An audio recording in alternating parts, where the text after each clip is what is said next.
actually don't think anyone came.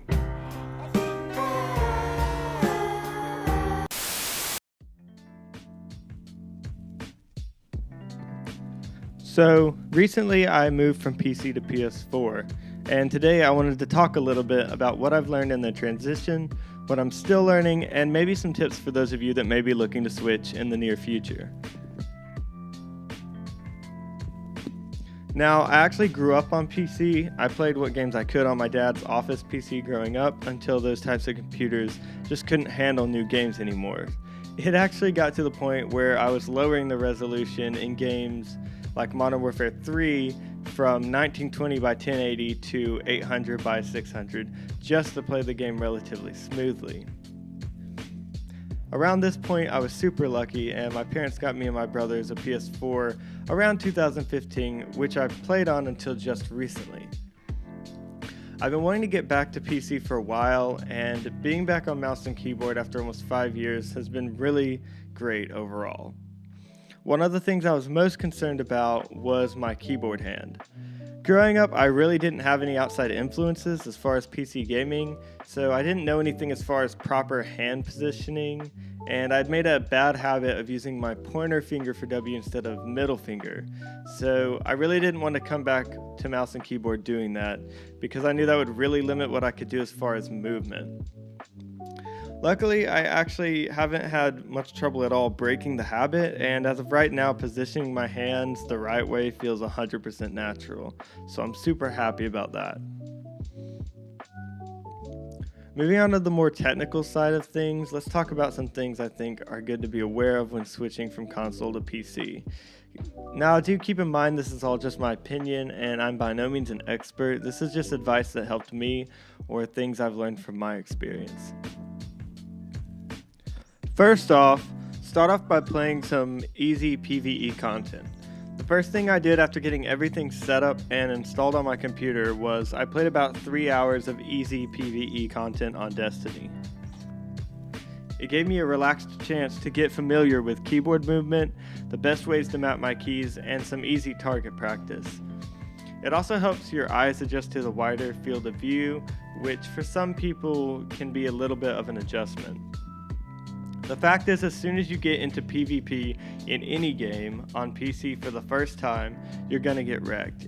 And giving yourself the chance to get at least somewhat comfortable with the controls will help a ton. The last thing I wanted to do was keep getting killed while fumbling around the keys. So take a couple hours, mess with your settings, set up your keybinds, and kill some bots, whether that's in some story missions of a game or a private lobby. Speaking of keybinds, I pretty much knew immediately what I wanted to bind some keys to, and it varies from game to game. But as a general rule, I use C for toggle crouch. A lot of games have controls set as default, and that just doesn't feel very natural for me, so I wanted to set it to C. I like that much better. And then I use the close side mouse button for melee and the far one for grenades. Also, I don't know if anyone actually uses it. I would recommend not using toggle aim. I've noticed a lot of games have it on as default, but to me it just feels clunky and weird. And like I said, I've never heard of anyone using it. But if you like it, that's honestly up to you. As far as everything else goes, it's pretty much the default kind of stuff. But on Destiny specifically, I use the mouse wheel button for my class ability, and I'll probably set either my ult or tactical in Apex to that as well, but I just haven't gotten around to it yet. But yeah, go over all the settings, especially keybinds, and take some time to get things set up to what feels most natural for you. I would definitely recommend setting your keybinds as consistent as you can across your games, because it can be really annoying to switch games and press a key and what you want to happen just doesn't.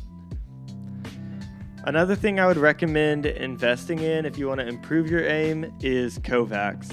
Kovacs is an aim trainer with a ton of different exercises to help improve your fine motor skills and response times.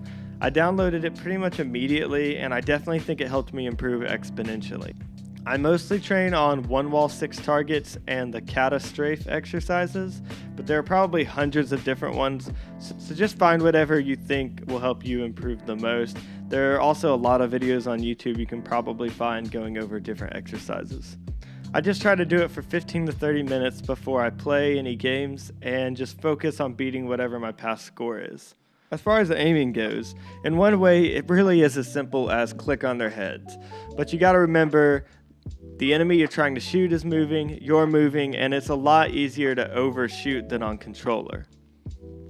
I didn't realize how much I relied on aim assist until I switched over. And that's by no means a dig at console, because console gaming wouldn't exist like it does now without proper aim assist, and it's something that you definitely need with a controller. But I had gotten solid at flick sniping with a controller. You know, flicking your stick towards an enemy head and pulling the trigger. But one thing I quickly found out is it doesn't really work the same way with a mouse. The reason it's so satisfying and works so well with a controller is because you gotta have that quick reaction to flick your reticle over their head, and even if they move just a bit before you pull the trigger, the aim assist will help drag it over their head, or at least slow the sensitivity so you can make those fine adjustments just a little bit easier. With a mouse, it just doesn't work that way, because you can make those fine movements much easier yourself, and you don't need aim assist to help you be precise, because a mouse is naturally a more precise input. So sniping has definitely been the hardest change for me, and I'm hoping I can get back to feeling very comfortable with a sniper, because right now I just don't.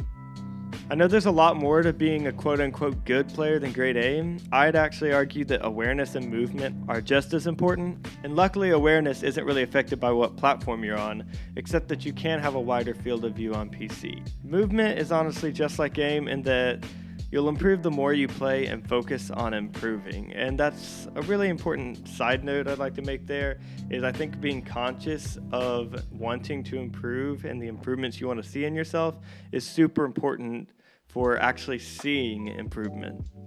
I think one last tip I'd give is to just move. You definitely want to get good at strafing, because it's the difference of night and day in engagements. Fast, unpredictable strafes. It's something I definitely need to be more aware of, and I'm not conscious enough of making sure that I'm doing that. So it's something I want to get better at. And also, don't shy away from engagements. If you want to get better, you got to get in those fights. I've started pretty much always going for people I see or hear in Apex and Warzone. And yeah, you won't win every time, but you get better.